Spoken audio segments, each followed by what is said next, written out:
निवडणूक special talk time मध्ये तुमचं स्वागत आहे। आज आपण बोलणार आहोत भारतीय जनता पार्टीचे नेते एकनाथ खडसे यांच्यासोबत।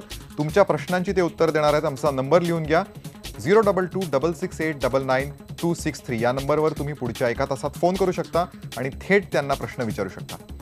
आता भाऊ तुमचं स्वागत आहे। नमस्कार।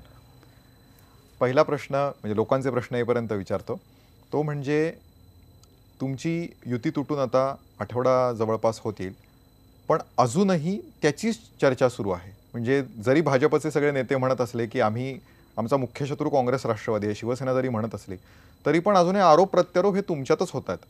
कारण आत्ता काही मिनिटांपूर्वीच फलटणला उद्धव ठाकरेंची सभा झाली आणि त्यांनी पुन्हा भाजपवरच जोरदार टीका केली आणि त्यांनी म्हटलं की बाळासाहेबांनी जो आशीर्वाद दिला होता त्याचा अपमान भाजपने केलाय।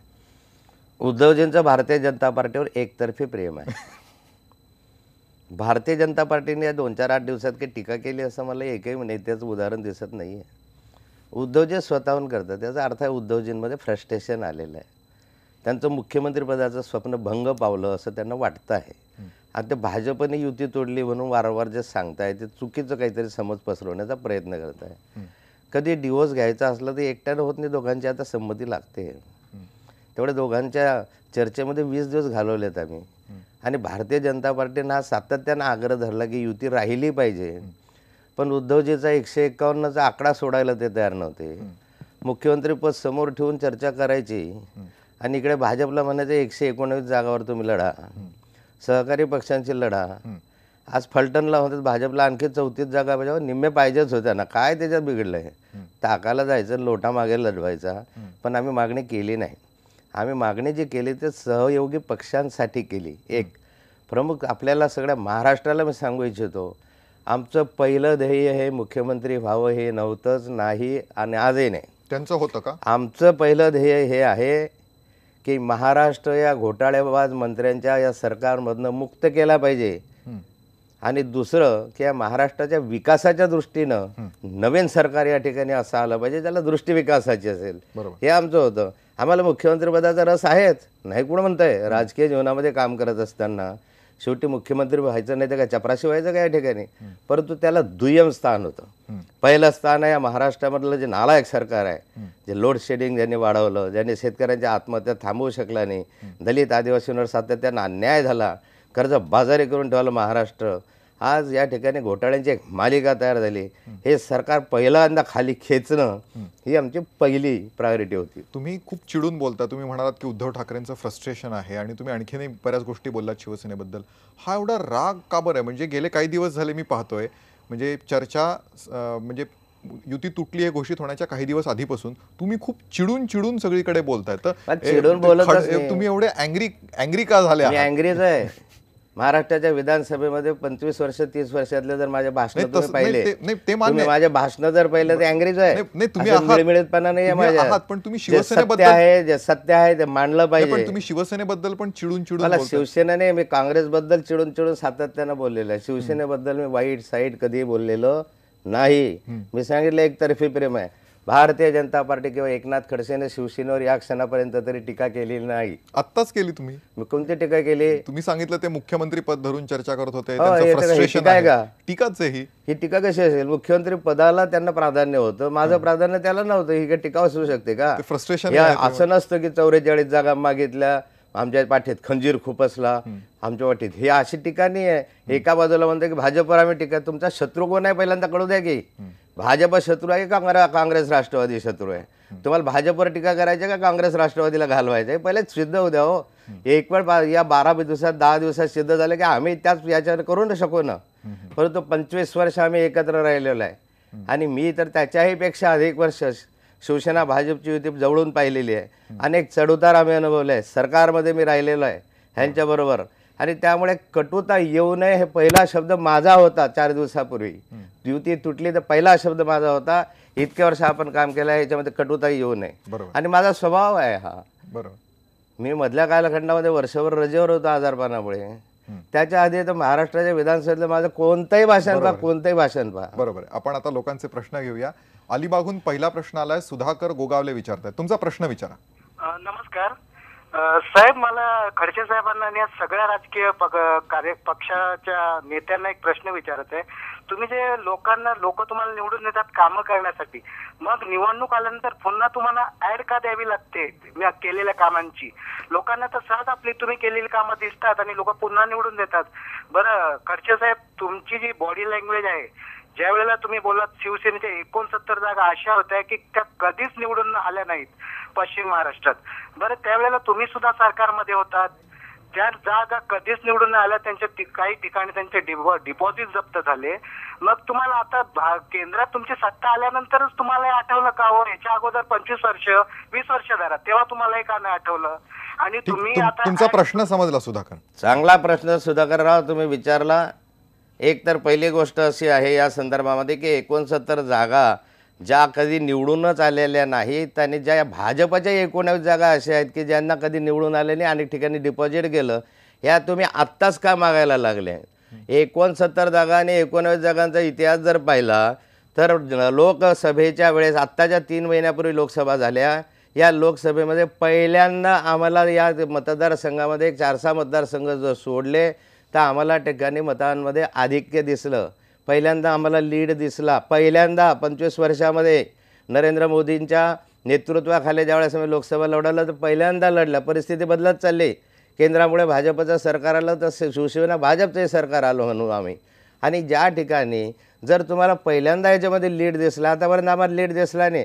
मला माहीत आहे की 25 वर्ष लढवत आलो, मालेगावच्या जागा माझं डिपॉझिटच गेलं, मला 5,000च्या वर कधीच मिळाली नाही. त्यामुळे अदला बदली करा. परिस्थिती बदलली आहे, काही नवीन माणसं घेऊया. आपल्याला त्या ठिकाणी 5,000चा 50,000चा लीड मिळालेला आहे.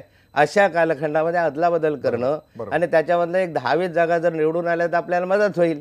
69 जागा न लढण्यासारख्या असणं म्हणजे आयत्यात काँग्रेस राष्ट्रवादीच्या हातामध्ये द्यायचा, ही आजपर्यंत परिस्थिती राहिली आहे. मग अदलाबदली करायला काय? कुणालाही एकमेकांना द्या एवढंच म्हणणं होतं. दुसरं माणसं घ्यायला लढवणं याच्यामध्ये वाईट काय, निगेटिव्ह काय आहे? एक दुसरा प्रश्न तुम्ही विचारला होता. आपण पुढचा प्रश्न घेऊयात. लातूरहून प्रश्न आहे बालाजी उत्तरे यांचा. तुमचा प्रश्न विचारा बालाजी. Hello sir. हा नमस्कार, तुमचा प्रश्न विचारा. हा, महावितरणमध्ये दारिद्र्य रेषेखालील लोकांसाठी 15 रुपयामध्ये कनेक्शन देण्याचं महावितरणने दिलं होतं 2008-2009 साली सर. यामध्ये 2006ला महावितरणने एक नियम घातला होता की मीटर हे पूर्ण ॲक्रिलिक बॉडीमध्येच फिटिंग करायचे आहे. ओके. इथल्या सीईनी आणि हेड ऑफिसनी असं केलं की मीटरसाठी लागणारे बोर्ड त्याच्यासाठी 45 रुपये कॉस्ट. तुमचा प्रश्न थोडक्यात विचारा बालाजी. हा थोडक्यातच आहे. महावितरणमध्ये लातूर जिल्ह्यामध्ये जवळपास 50 ते 55 कोटी रुपयांचा यांनी घोटाळा करून ठेवला. ठीक आहे, तुमचा प्रश्न सांगा. त्यांचं म्हणणं आहे महावितरणमध्ये घोटाळा होतो असा यांचा आरोप आहे. महावितरणमध्ये जवळपास 60,000 कोटी रुपयाचा टर्नओव्हर झाला आणि त्यामध्ये 10-11 कोटी रुपयाचा घोटाळा झाला. त्याचे सारे कागदपत्र पुराव्यानिशी माननीय अजयदादा पवारांकडे आम्ही दिले. या महावितरणमध्ये या घोटाळ्यांमुळेच आज आपल्याला वीज मिळत नाही आहे, विजेची टंचाई आहे. आणि मला आपल्याला वाटतं की 15 रुपयामध्ये मीटर देणं म्हणजे राजीव गांधी ग्रामीण योजनेमधला तो विषय आहे. आता यांनी त्या ठिकाणी तातडीनं ते आम्ही 6 महिन्याच्या सगळे झोपडपट्ट्यांना देऊ असं सांगितलं, परंतु आता 5 वर्ष होऊन गेले. केंद्र सरकारने आणि राज्य सरकारच्या मदतीनं चालवायची ही योजना आहे ती पूर्ण होऊ शकली नाही. निवडणूक आली की त्याला आठवण येते, नंतर ही विसरून जातात. आणि मला आपल्याला विचारायचं आहे की इतकं जे नेहमी निवडणुकीमध्ये आश्वासन देतं, विसरून जातं, लबाड बोलतं, अशा लोकांवर अजूनही आपला विश्वास कसा आहे? आता ह्या गोष्टीला 5 वर्ष झाले. मी पण वारंवार मागणी केली ही केंद्र सरकारकडे, राज्य सरकारकडे की लवकर करा. गोरगरीब माणसांना का छळतात तुम्ही? परंतु 10% सुद्धा 15 रुपयामधल्या योजनेमध्ये अजून त्यांना कनेक्शन मिळालेलं नाही. आपण पुढचा प्रश्न घेऊयात. जतहून आहे पुढचा प्रश्न. रमजान शेख विचारतायत. तुमचा प्रश्न विचारा रमजान. साहेब, आम्हाला जत तालुक्याला 50 वर्ष झाला दुष्काळ आहे. तुमचं सरकार जर आलं तर जत मध्ये पाणी येणार का? मी पाटबंधारे मंत्री असताना पहिल्यांदा जत, आटपाडी वगैरे या भागामधला दौरा केला आणि त्या ठिकाणी आम्ही पाणी आणण्याचा त्या ठिकाणी प्रयत्न केला. हे सरकार आल्यानंतर तिथल्या योजना बंद पडल्या. उलट त्या ठिकाणी उरमडीचं पाणी सांगलीला वळवा, सांगलीचं पाणी आटपाटीला वळवा, या भानगडीमध्ये ज्या खऱ्या दुष्काळी भागाला पाणी द्यायचं होतं तिथं पाणी गेलेलं नाही. आमचं सरकार आल्यावर मी तुम्हाला सांगतो 100% ज्या ठिकाणी पाणी जाण्यासारखं आहे त्या ठिकाणी आम्ही पाणी निश्चित देऊ. ठीक आहे, आपण सांगलीहून पुढचा प्रश्न घेऊयात. त्याच भागातून आलाय शत्रुघ्न पाटील विचारतात. तुमचा प्रश्न विचारा शत्रुघ्न. शत्रुघ्न, तुम्हाला आवाज येतोय माझा? हा येतोय हा, सर. तुमचा प्रश्न सलग विचारा लवकर. खडसे साहेब नमस्कार. नमस्कार. आमचा प्रश्न असा आहे की सांगली सातारा त्या भागात कोळी समाजाचे बरेच प्रश्न आहेत. दाखल्या संदर्भात बरेच मोर्चे झाले, आंदोलन झाले, तरी अजूनपर्यंत काय नाही. मी परवा तुमची मोबाईलवर क्लिप बघितली, विधानसभेत भाषण केलेलं, त्याच्याबद्दल तुम्ही चांगलं बोलालाय. तुमचं सरकार आल्यानंतर तुम्ही आमच्या दाखल्याविषयी तर चांगल्या संदर्भात तुमच्याकडे अपेक्षा होईल. लोकसभेला हे आम्ही तिथे संजय काका यांचं काम केलेलं होतं. आता ही बरेच उमेदवार येत आहेत. ठीक आहे, तुमचा आला, मुद्दा आला. समजला शत्रुघ्न. त्यांचं म्हणणं आहे, शत्रुघ्न पाटील, मी आपल्याला सांगू इच्छितो की महाराष्ट्राच्या विधानसभेमध्ये काही वर्ष झाली की ते मी कोळी समाजाला हे आदिवासी समाजामध्ये समाविष्ट करावं म्हणून मी एकटाच भांडत आलो, मांडत आलो. आणि या संदर्भामध्ये राज्य सरकारकडून अनेक वेळा कोळी समाजाचे जे सर्टिफिकेट आहे ज्याची व्हॅलिडिटी झाली नाही परंतु जे नोकरीत होते अशा अनेकांना ज्यावेळेस काढलं तर माननीय मुख्यमंत्र्याकडे बैठका घेऊन काही मुलांना जे 96च्या आधीचे होते, नंतर 2002च्या आधीचे होते, यांना नोकरीमध्ये परत घ्यायला मी भाग पाडलं. परंतु हा भाग जो आहे कोळी समाजाचा हा राज्य सरकार आणि केंद्र सरकार मिळून करायचा आहे. राज्य सरकारने मंत्रिमंडळाकडे याचा प्रस्ताव ठेवून एखादा आयोग नेमून त्या संदर्भातली भूमिका स्पष्ट करून त्याचा पॉझिटिव्ह अशा स्वरूपाचा प्रस्ताव हा केंद्राकडे पाठवला पाहिजे. आपलं केंद्रामध्ये सरकार होतं त्यावेळेस आम्ही मागणी केली परंतु राज्यात त्यावेळेस सरकार नव्हतं. मी आपल्याला आश्वस्त करतो या ठिकाणी की आदिवासी आरक्षणाला धक्का न लागता कोळी समाजाला टोकरी कोळी समाजात किंवा आदिवासी समाजामध्ये समाविष्ट करण्याचं आम्ही वचननाम्यामध्ये देणार आहोत. आम्ही आमचा जो जाहीरनामा काढणार आहोत त्यावेळेस टोकरे कोळी असेल, कोळी असेल किंवा डांगर कोळी असेल किंवा सूर्यवंशी कोळी असेल, अन्य जे कोणी कोळी असतील त्याच्यामधले या सर्वांना एसटीमध्ये एसटी आरक्षणाला धक्का न लागता, आदिवासींच्या आरक्षणाला धक्का न लागता आम्ही त्यांना आरक्षण देणार. एक राजपूत समाजाला आम्ही देणार. जे जे समाज आहेत, लिंगायत समाज, राजपूत समाज यांचे जे प्रश्न आहेत ते महाराष्ट्राच्या विधानसभेत मी स्वतः मांडलेले आहे आणि ते त्यांना न्याय मिळाला नाही. दोघं सरकारच्या मधून हा प्रयत्न नक्कीच आम्ही करणार. पण खडसे साहेब, तुम्ही आता यांना आश्वासन दिलं, तसंच काही दिवसांपूर्वी धनगर समाजाला सुद्धा तुम्ही आश्वासन दिलं होतं की आदिवासींना धक्का न लागू देता आम्ही धनगरांना देऊ. तर एक तर मुळात जागा मर्यादित आहेत, आपण जागा वाढवू नाही शकत. या एसटी समाजाला धक्का न लागू देता आपण इतर सगळे हे लोक इतके घटक आपण त्याच्यामध्ये कसे आणणार आहात? तुम्ही निवडणुकीच्या आधी सगळ्यांना आश्वासन देताय, धनगरांनाही दिलं, पण हे तुम्ही अंमलबजावणी कशी करणार आहे? हे आश्वासन दिलं असं नाही. आधी कोळी समाजाला ज्यावेळेस नागपूरला मोर्चा काढला होता यांनी आपल्या आदिवासी समाजामध्ये समाविष्ट करावं म्हणून त्यावेळेस 101 त्या ठिकाणी ज्यावेळेस शहीद झाले त्यावेळेस भारतीय जनता पार्टीचं सरकार होतं. कोळी समाजाला अन्य आदिवासी समाजाचा यांना दुसऱ्या कोणत्याही आरक्षणाला धक्का न लागता आम्ही 2% आरक्षण कोळी समाजाला एक विशेष मागासवर्गीय प्रवर्ग त्याच्या दिलेला आहे आणि त्यांना सर्व आदिवासी समाजाच्या सवलती आज आम्ही देतो आहे. भिल्ल समाजाला ज्या सवलती आहे त्या विशेष प्रवर्गामधल्यालाच मिळत आहेत परंतु त्या राज्य सरकारच्या माध्यमातून दिलेल्या सवलती आहे त्याला केंद्राचा लाभ होत नाही आणि त्या कारणासाठी केंद्राचाही लाभ झाला पाहिजे म्हणून आम्ही प्रयत्न करणार आहे. त्यासाठी आवश्यकता असेल घटना दुरुस्ती करायची वेळ आली तरी त्या ठिकाणून आम्ही ते करणार आहे आणि माननीय नरेंद्रभाई मोदी या महाराष्ट्रामध्ये येणार आहेत आणि या आरक्षणाच्या संदर्भामध्ये भारतीय जनता पार्टीची भूमिका ते स्पष्ट करणार आहे. तुम्ही नरेंद्र मोदींचं नाव घेतलंय त्याबद्दलच प्रश्न विचारायचा आहे, पण एक ब्रेक घेऊयात. मला ब्रेक नंतर एकनाथ खडसेंना विचारायचं आहे की नरेंद्र मोदींच्या नावाने ते मतं मागतात पण नरेंद्र मोदी काही इथे मुख्यमंत्री म्हणून येणार नाहीयेत. त्यांचा उमेदवार कोण असणार आहे, राज्य कोण चालवणार आहे, आपण त्यांना विचारत ब्रेक नंतर तुम्हीही प्रश्न विचारू शकता. आमचा नंबर लिहून घ्या 022 668999263. भेटूयात ब्रेक नंतर.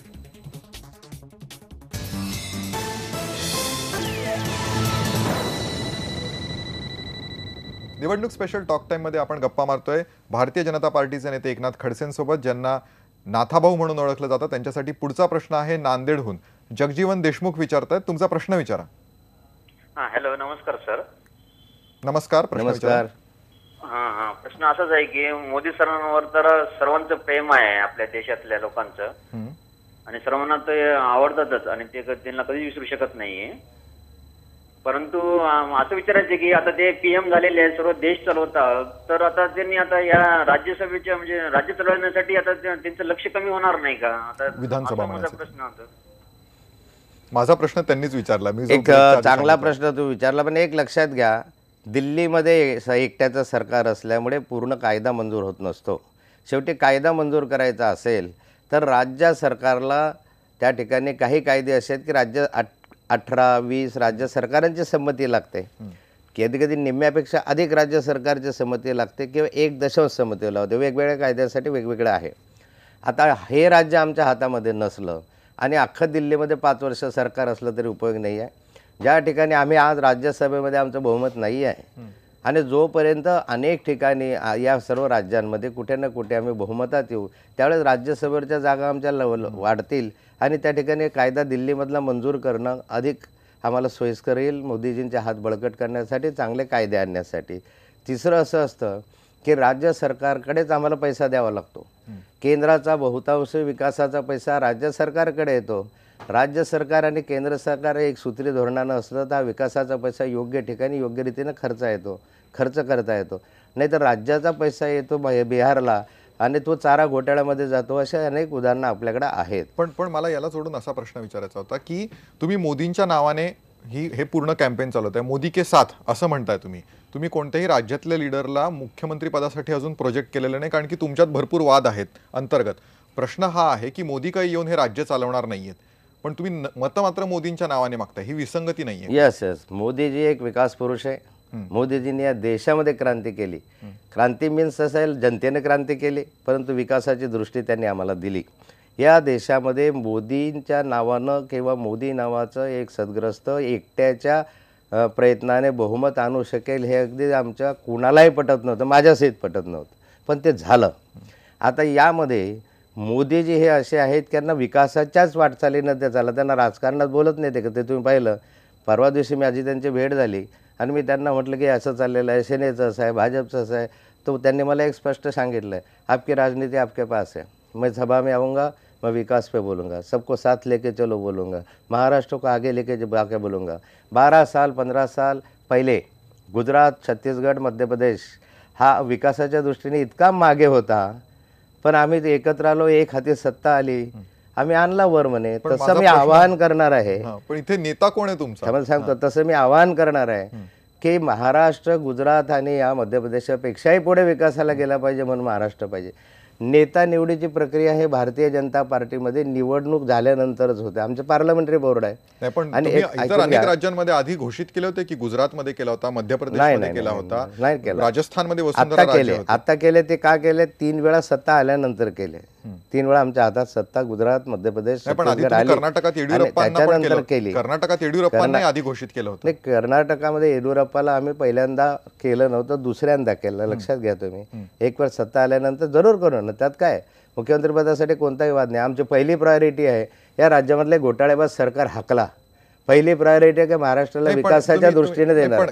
मुख्यमंत्री पदामध्ये रस आम्हाला अजिबात नाही. पण तुम्ही स्वतः म्हटलं होतं की तुम्ही मुख्यमंत्री पदासाठी उत्सुक आहात, त्यात काही गैर नाही असं तुम्ही अजूनही म्हणतो.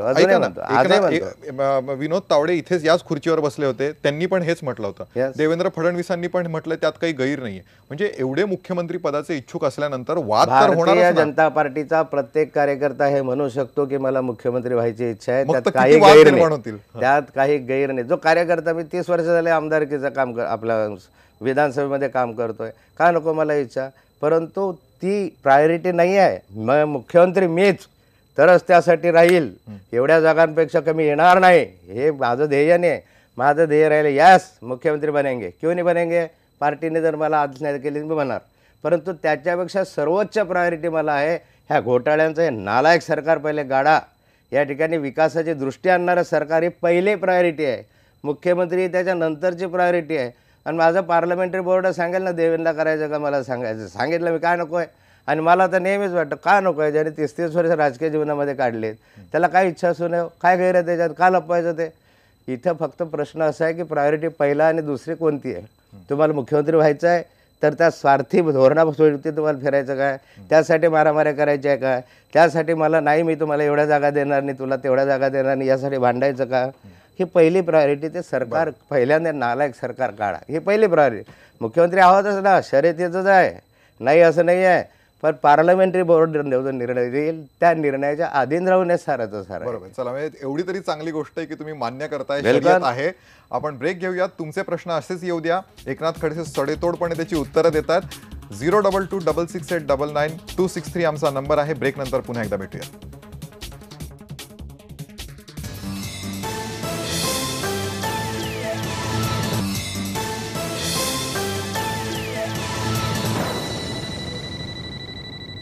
भाजप नेते एकनाथ खडसेंसोबत आपण गप्पा मारतोय. तुम्ही प्रश्न विचारताय आणि औरंगाबादहून पुढचा प्रश्न आलाय रोहित कुलकर्णींकडून. रोहित, तुमचा प्रश्न विचारा. तर माझा प्रश्न असा होता, हा, आता आपल्या केंद्रात सरकार आहे आणि राज्यात सुद्धा यायची आमची इच्छा आहे. तर मराठवाड्याचा मागासलेपण आणि पाणी प्रश्न सोडवण्यासाठी आपल्याकडे कुठली धोरणं आहेत आणि सोलापूर, औरंगाबाद, जळगाव हा रेल्वे मार्ग होण्यासाठी आपण काय प्रयत्न करणार आहात? एक आहे की केंद्र सरकारमध्ये नरेंद्रभाई मोदी सरकारमध्ये आल्यानंतर औरंगाबाद ते चाळीसगाव या रेल्वेच्या याला सर्वेक्षण करायचे आदेश नुकतेच सरकारने दिलेले आहे, केंद्र सरकारने, आणि त्यानुसार कार्यवाही सुरू होईल. आमची ती मागणी होती. दुसरं आमचं जळगाव जालना अशी एक मागणी आहे, त्याला अजून मान्यता मिळाली नाही. जळगाव जालना याचं होतं की आम्हाला व्हाया अजिंठा लेणी अशा स्वरूपाचं एक काढावं किंवा भुसावळ जालना, परंतु त्यामध्ये अजिंठा लेणीच्या आसपास कोणतीही रेल्वे जाऊ देणार म्हणजे जाऊ नये असं पोल्युशन कंट्रोल बोर्डाचं त्यांनी पत्र देऊन टाकल्यामुळे आता तो विषय त्या ठिकाणी संपलेला आहे. पण आमचा हा प्रयत्न राहणार आहे. पाण्याच्या संदर्भामध्ये मराठवाड्यामध्ये गोदावरी सिंचन विकास महामंडळाची स्थापना मी स्वतः केली आणि त्या माध्यमातूनच तुमच्या अगदी सर्व प्रकारच्या मंजुऱ्या त्या कालखंडामध्ये दिल्या. मांजरा खोऱ्यामध्ये जे तुटीचं खोरं होतं तिथलेही काही प्रकरण आपण केले. तुळजापूरमध्ये जवळपास 26 लघुसिंचन पाटबंधारे प्रकल्प माझ्याच कालखंडात आम्ही मंजुरी देऊन कामाला लावले.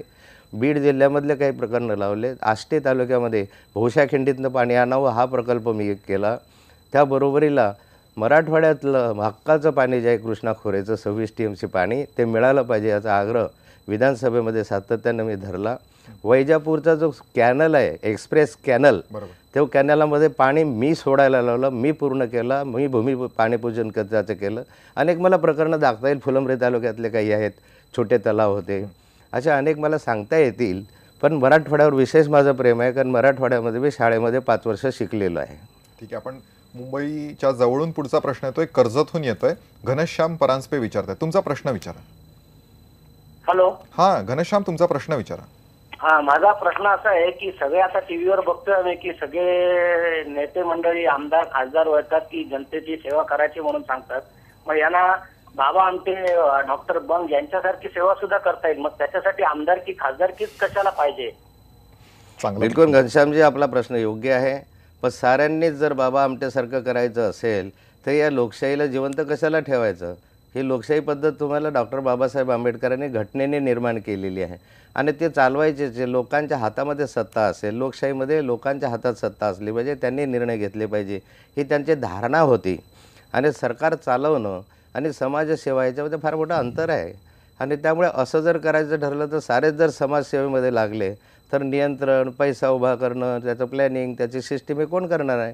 म्हणून जे डॉक्टर बाबासाहेब आंबेडकरांनी जी घटना दिली त्या घटनेनुसारच हे चाललं पाहिजे. माणूस कसा असेल, तो कसं काम करेल, ते निवडण्याचा अधिकार तुम्हाला दिलेला आहे. त्यामुळे दर 5 वर्षांना आपण आपलं हित कशामध्ये ते पाहून आपला लोकप्रतिनिधी निवडूनच आहे. हा प्रश्न इंटरेस्टिंग होता. तसाच एक मलाही इंटरेस्टिंग प्रश्न विचारायचा आहे, पण ब्रेक नंतर त्यांना विचारायचं आहे की व्हॉट्सॲपवरती जे सगळे मेसेजेस येत आहेत, दिवस रात्र वेगवेगळे मेसेजेस येत असतात आणि काही भाजपच्या विरुद्ध पण असतात. त्या सगळ्यांना भाजप उत्तर कसं देणार आहे? आधी सोशल मीडियामध्ये जोरदार भाजप पुढे होती, यावेळेस त्यांचे काय प्लॅन्स आहेत आपण त्यांना विचारत. या ब्रेक नंतर तुम्ही पण प्रश्न विचारू शकता. आमचा नंबर लिहून घ्या, 02266899263.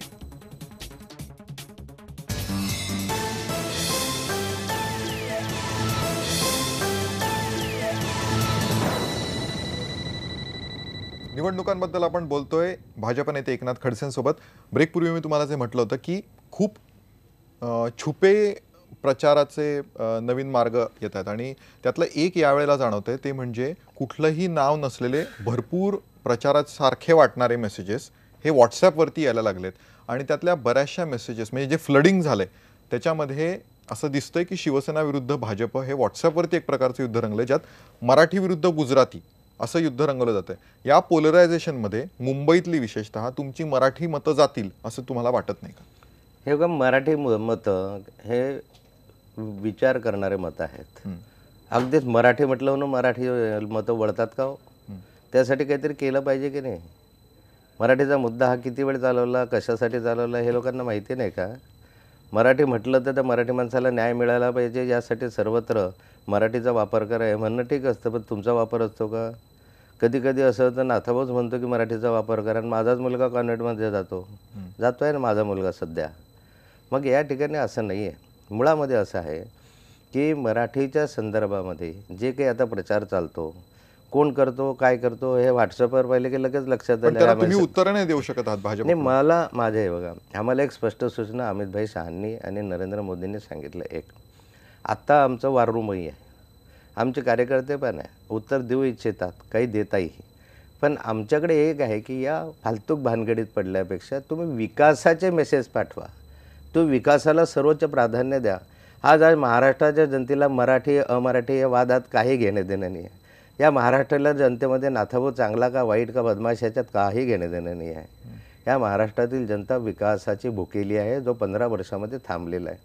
त्यांना असं वाटतं राजकारणामधले हे सगळे नेते सारखे आहे, ह्याच्यामध्ये कोणी चांगलं नाही, भावना बळावत चालली आणि ही लोकशाहीच्या दृष्टीनं चांगली नाही आहे.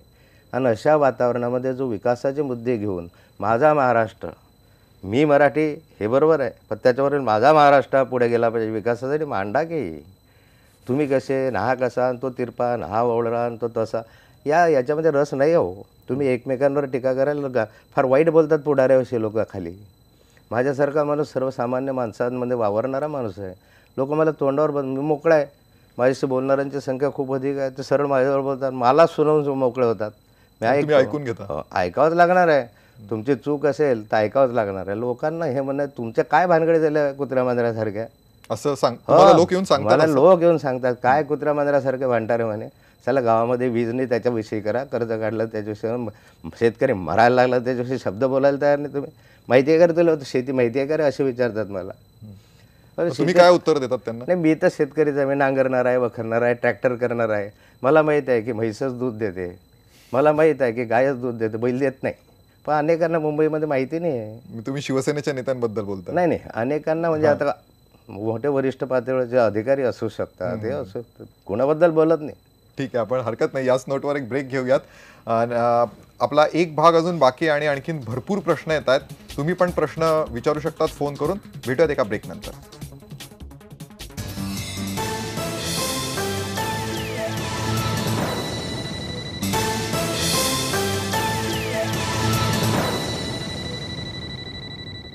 उद्धव ठाकरेंची सभा सुरू आहे आणि आपल्यासोबत एकनाथ खडसे आहेत. जोरदार आरोप तिथे पण उद्धव ठाकरे तुमच्यावर करतायत. पण आपण तुमच्या जिल्ह्यातून आलेला प्रश्न आधी घेऊया. दत्तू पाटील जळगावहून प्रश्न विचारतायत. दत्तू, तुमचा प्रश्न विचारा. बाबा नमस्कार. हा नमस्कार, तुमचा प्रश्न विचारा. बाबा नमस्कार, दत्तू बोलतोय. हा बोला, काय म्हणतात दत्तू पाटील? हा बाबा, तुम्ही यशवंत व्हा, कीर्तिवंत व्हा. बाबासाहेब, आम्ही तुमचे व्हॉट्सअपला किंवा युट्यूबला तुमचे व्हिडिओ पाहतो, तर विरोधी पक्ष नेता असावं तर एकनाथ खडसे प्रश्न सारखा विचार असावा. बाबा. प्रश्न काय तुमचा? बाबा, तुम्ही एक खानदेशातले एक चांगल्या लोकांचे कामं करत आलेले आहात, तर महाराष्ट्रात म्हणजे खानदेशाचा मुख्यमंत्री तुम्ही व्हावा अशी सर्वांची इच्छा आहे. ठीक आहे, त्यांनी बरं, इच्छा बरं, व्यक्त केली. धन्यवाद. पण त्याच्याशी जोडून मला प्रश्न विचारायचा आहे. तो म्हणजे त्यांनी म्हटलं तुम्ही खूप चांगलं विरोधी पक्षनेते म्हणून काम केलं, पण तुम्ही स्वतः विरोधी पक्षनेते म्हणून तुम्ही केलेल्या कामावर समाधानी आहात का? कारण वारंवार आरोप होतो तो मुख्यमंत्र्यांवरती की ते काम चांगलं नाही करू शकले. तुमच्या पार्टीकडून पण आरोप झाला, शिवसेनेकडून पण झाला. पण मग विरोधी पक्षनेते म्हणून त्यांच्यावर वचक ठेवण्यात तुम्ही कमी नाही का पडलात? काय असतं, आम्ही आमचं काम केलं, जबरदस्त त्यांच्यावर प्रहारही केले, पण तो जिथं निगरपट्टपणा आहे, जिथं गेंड्याची कातडी घेऊनच एका समोरचा माणूस बसलेला आहे, त्याला बाण मारा का ब्रह्मास्त्र मारा, त्याचा काही उपयोगच होत नाही. ह्या मुख्यमंत्र्यांना काही उपयोग होत नाही. आणि मी आत्ता बोलतोय असं नाही आहे. तुम्ही जर विधानसभेतलं प्रोसिडिंग पाहिलं किंवा विधानसभेतल्या सन्माननीय आमदारांना विचारलं, हेच शब्द मुख्यमंत्र्यांना मी त्यांच्या तोंडावर बोलत आलेलो आजपर्यंत की गेंड्याच्या कातडीचे आहे, तुम्ही नालायक. नालायक हा शब्द वापरला आहे मी एक वेळ, तर पण काही नाही, त्यांच्यावर काही परिणामच होत नाही. तेव्हा बिलकुल काही परिणाम नाही. आपल्या ऐकायचे, कधी कधी हसायचे पण. आपली वेळ अगदीच संपली आहे. पण एक प्रश्न फक्त विचारायचा आहे, कारण की उद्धव ठाकरे आत्ता कराडमध्ये जोरदार आरोप करतायत. पुन्हा एकदा त्यांचा रोख भाजपकडे आहे आणि त्यांनी आरोप केलाय की भाजपने आम्हाला एकाकी पाडलं, शिवसेनेला एकटं पाडलं, असा ते आरोप करतायत. मी पहिल्यांदा सुरुवातीलाच एक प्रश्न विचारला होता की शिवसेनेने ठरवावं की यांचा क्रमांक 1चा शत्रू भाजप आहे का काँग्रेस आहे. जर भाजप असेल आणि तर काँग्रेस राष्ट्रवादीवर टीका करत नसतील याचा अर्थ जनतेने समजून घ्यावं की काय चाललेलं आहे. ठीक आहे, आपण थांबूयात इथेच. तुम्ही या सगळ्या प्रश्नांची उत्तरं दिली त्याबद्दल धन्यवाद. उद्या आपण पुन्हा एकदा भेटूयात नवीन पाहुण्यासह. तोपर्यंत पहा फक्त IBN लोकमत.